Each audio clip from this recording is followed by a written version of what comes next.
Alors voici une maquette Star Wars de Revell, plus exactement 3 maquettes, puisqu'il s'agit des e-kits du TIE de Vador, du Y et du X-Wing, 3 vaisseaux emblématiques de l'attaque sur l'étoile noire par les rebelles, donc la bataille de Yavin. Et il s'agit d'un ensemble de 3 maquettes. C'est encore sous plastique, je vais l'ouvrir et ensuite nous allons voir ce que contient cette boîte. Alors voilà, j'ai enlevé le plastique et nous allons découvrir l'intérieur de la boîte.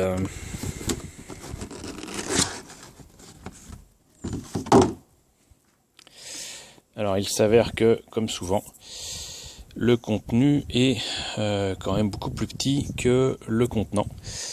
On notera cependant qu'il y a un bout de carton qui permet de tenir correctement la boîte, sans quoi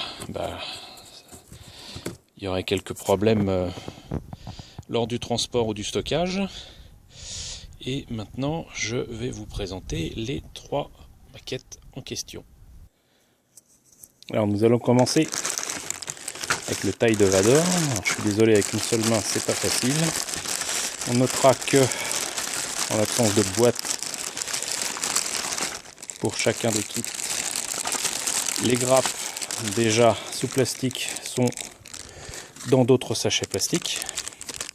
Je peux ouvrir le sachet contenant les pièces transparentes parce que sinon ça risque de les abîmer plus tard, mais on observera que notamment pour l'avant du cockpit, on voit bien que c'est prépeint, ce qui ici en tout cas est bienvenu, parce que peindre ces pièces là, même avec des bandes de masquage, c'est quand même pas super aisé.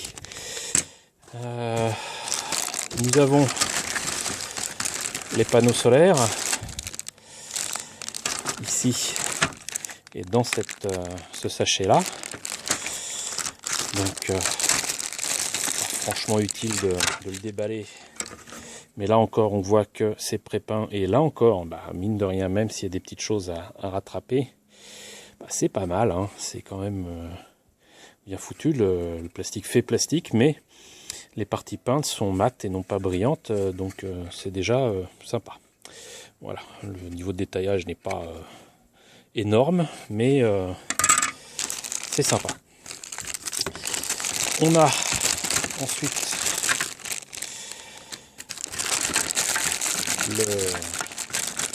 l'habitacle, le vaisseau lui-même, donc du TIE de Vador, avec le bas et le haut.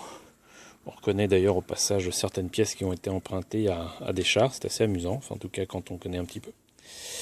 Et donc la particularité de ce vaisseau, c'est que contrairement au TIE Fighter classique, il a une partie arrière un peu plus développée, qui lui permet en fait d'avoir des capacités de vol en hyperespace. Voilà, donc vous savez tout à ce niveau-là.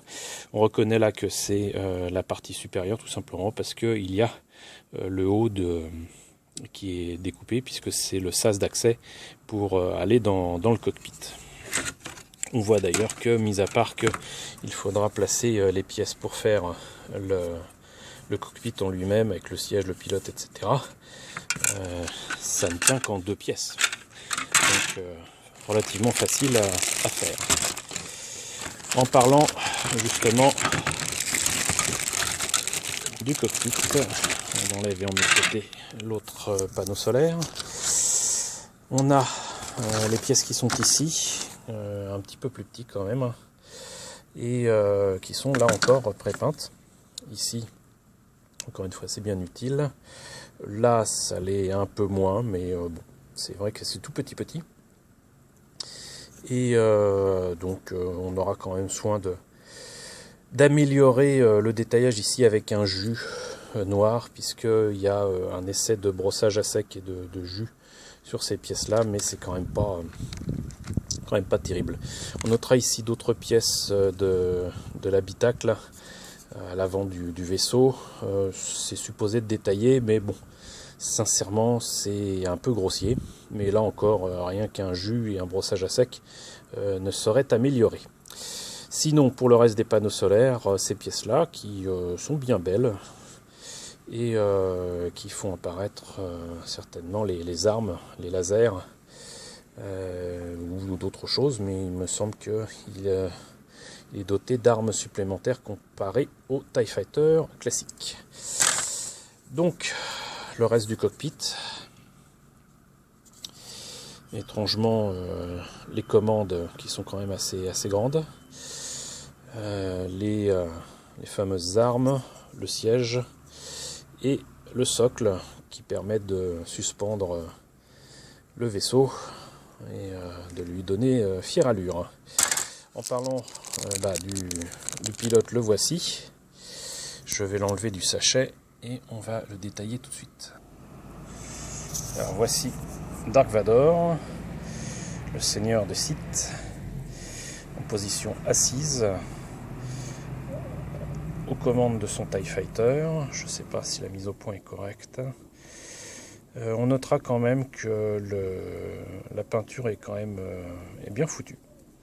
Et que même au niveau du plastique, je ne sais pas si c'est la peinture ou quoi, mais le casque apparaît plus brillant que la cape ou la tenue elle-même.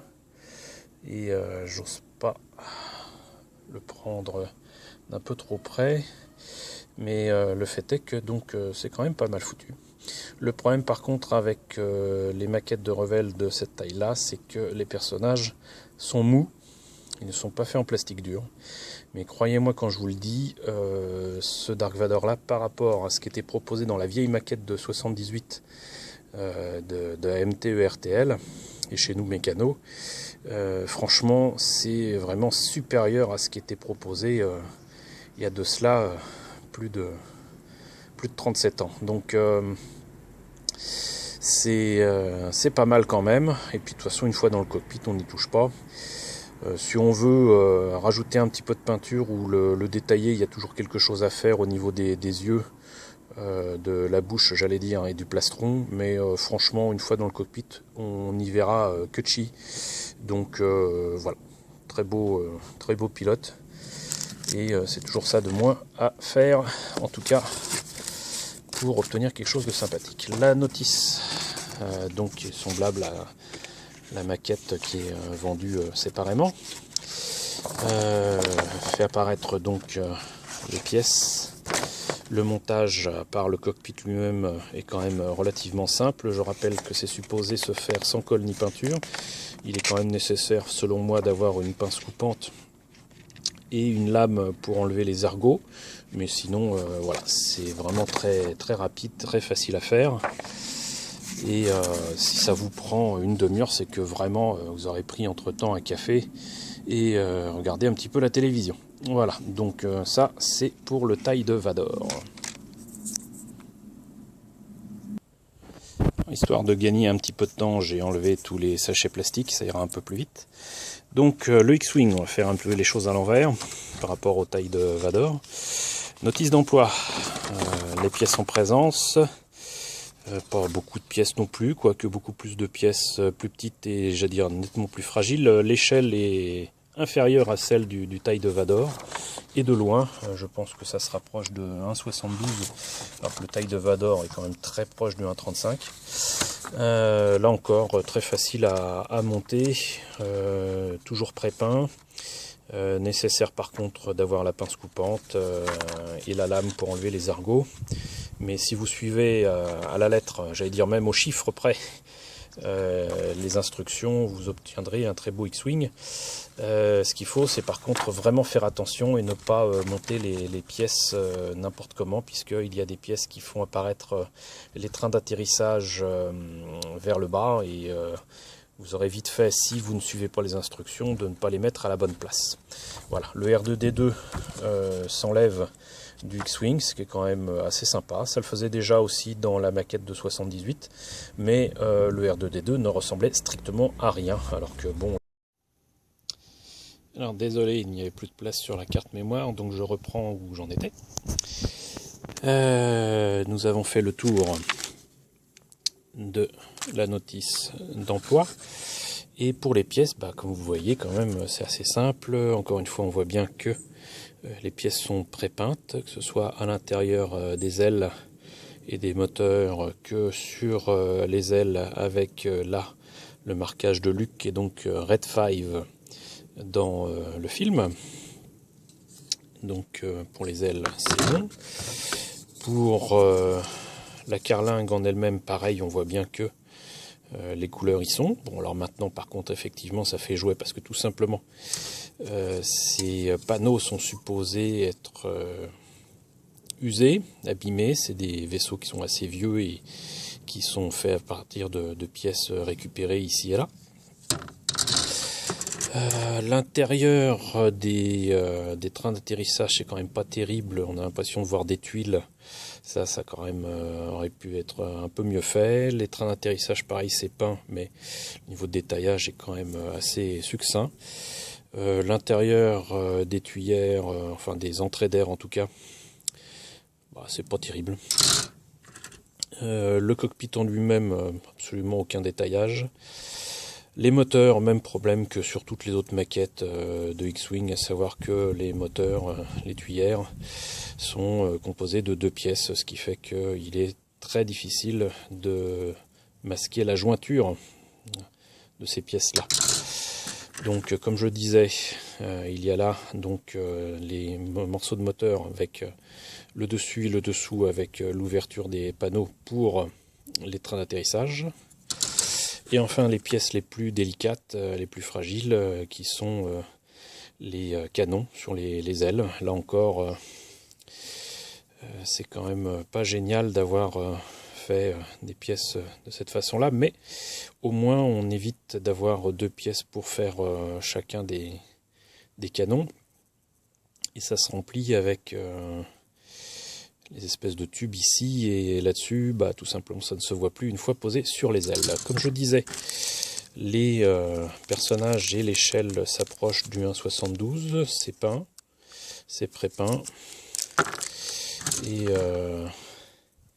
malheureusement, c'est encore en plastique mou, mais au moins c'est peint, donc ça peut être pris assez facilement. Le R2D2 est pas si mal malgré l'échelle, vous voyez que c'est à peine plus grand que mon ongle. Et enfin donc les pièces transparentes, on peut laisser le cockpit ouvert, ce qui n'est pas terrible parce que bah, tout simplement ça se voit un petit peu sur la maquette et ça fait quand même franchement jouer. Voilà, donc nous en avons fini pour le X-Wing, on va passer au Y-Wing.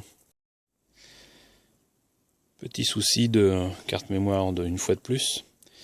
Donc le Y-Wing, nettement plus petit en échelle en tout cas que le X-Wing.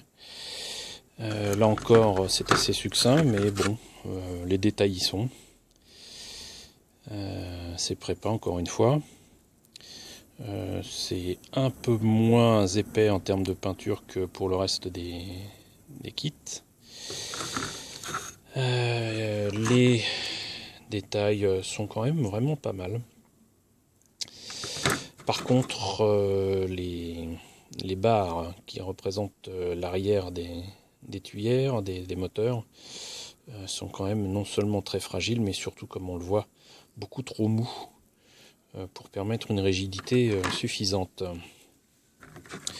Au niveau des canons, ils ont quand même pensé à mettre une petite pointe de noir au bout pour signifier que c'était creux, alors que ça ne l'est pas, visiblement. Étrangement, le cockpit est quand même nettement plus détaillé que le X-Wing. Et le fauteuil devrait, le siège devrait laisser suggérer qu'il s'agit d'une échelle 1,72 proche du X-Wing. Et en fait, il n'en est rien. Je passe très rapidement sur les pièces transparentes. Si on regarde bien, soit on a affaire à un nain, soit à un personnage beaucoup plus petit en termes d'échelle que pour le X-Wing avec Luke. Je dirais que là on est quand même proche du 1/100e, ce qui est assez étrange puisque par contre l'unité R5, l'astromech façon R5D4 qui est livré avec, est sensiblement identique en taille que le R2D2 du X-Wing. Donc un petit problème d'échelle ici, mais bon, là encore c'est pré-peint. Un modèle qui n'a rien de honteux, avec encore une fois une notice d'emploi, tout ce qui est plus clair pour le montage. Voilà.